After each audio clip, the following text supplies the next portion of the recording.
Since the spring of 1909, the Cedar Rapids Public Library has been putting books in drugstores, schools, factories, break rooms, fire stations, and hospitals across the city and townships it served.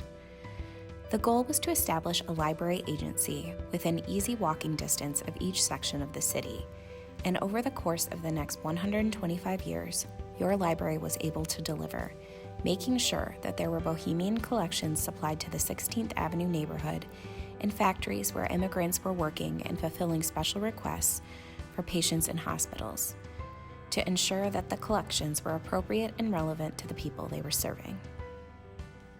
What emerged was a network of main stations and extension stations that provided access to books.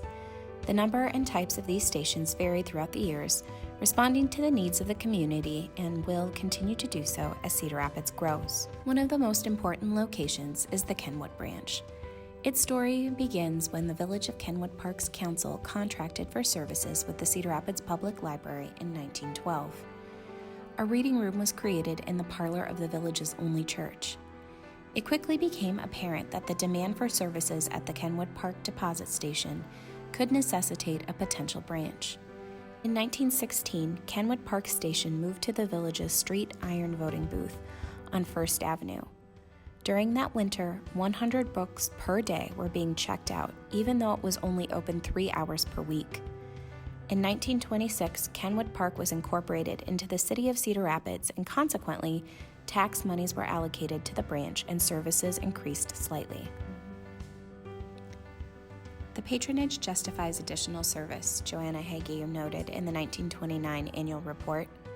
A new building is demanded, and in 1929, the City Council came through with the appropriation of funds and use of savings to build the new Kenwood branch. It opened in 1930 on the site of the previous station. The relevance of the branch changed with the times, becoming busier during World War II because of its proximity to Collins Radio, which was implementing defense contracts for the war effort. By 1952, the Kenwood branch was up to providing 40 hours a week of service to the neighborhood. This was a very busy time for the library, and the demand for books continued to grow. In 1951, the new librarian, J. Archer Egan, and the library board had proposed a library on wheels, and later that year, the first bookmobile, Mobile Branch 1, was ordered. When it arrived in 1952, 6 stops were scheduled each week, 3 on the east and 3 on the west sides of town. The bookmobile transported 3,000 books and replaced and closed 2 rented stations. After the first year, patrons expressed that they preferred the bookmobile 4-to-1 over stations. In 1954, the second bookmobile arrived. By some measure, Cedar Rapids residents were reading twice the national average in the 1960s, and it showed as the services in all departments set new records. Bookmobiles were the most frequented service outlets, but as they aged, their dependability waned. The bookmobiles received proper maintenance and were restored to full service in 1962. Consequently, services to schools were expanded. 1963 brought yet another expansion to the Kenwood branch, doubling shelf space and adding the state's first ever drive-through services. The following year, a third bookmobile was purchased, this one having the capacity for 4,000 books. Services could be expanded to include Saturdays and 19 neighborhood locations altogether. The 15 public schools were visited daily, giving children 20 minutes to browse with a 2-book checkout limit, providing access to 5,000 children who otherwise would not have had access to a school library. By the summer of 1969, bookmobiles were making 28 playground stops per week. As the decade gave way to the 1970s, it was apparent that the growing city needed more services, and the library asked the citizens of Cedar Rapids to vote on what would be the beginning of 5 attempts at bond issues to expand services.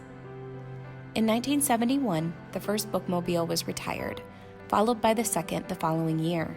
This also brought the opening of the Edgewood branch, which shattered records for branch circulation, providing much-needed service on the northwest side. It continued to provide service and support until it was replaced by the Westdale Mall branch, Iowa's first library opening in a shopping mall. The added value of merging books and people brought a 100% increase in circulation and 365% increase in library cards issued after it opened. Library services continue to provide outreach to our community, trying to circumvent and remove barriers to access. Today, the library visits preschools and Head Starts for story times, brings STEM activities to elementary and middle school students, and provides books and conversations to incarcerated youths. The library also brings workforce development support to the work of our community partners and visits senior housing with deposit collections and library resources. During the summer, the library teams up with the Roland Bookmobile to bring books and tech to parks across the city. We are trying our best to connect people to information, experiences, and services that enhance their quality of life so our community can learn, enjoy, and thrive.